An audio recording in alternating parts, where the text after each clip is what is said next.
শুক্রবার দুপুরে সদর উপজেলার ডাকপাড়া এলাকার একটি ক্ষেত থেকে উদ্ধার করা 2 সন্তানের মা খালেদা বেগমের মরদেহ। মরদেহটি উদ্ধার করে জেলা হাসপাতাল মর্গে পাঠিয়েছে পুলিশ।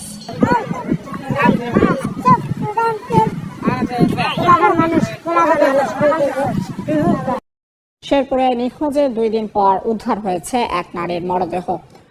ধারণা শ্বাসরোধে হত্যা করা হতে পারে ওই নারীকে।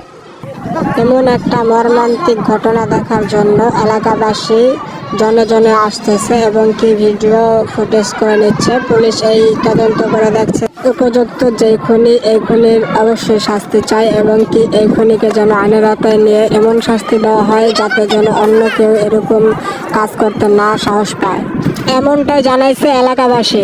স্থানীয়রা জানায় বুধবার থেকে নিখোঁজ ছিলেন খালেদা।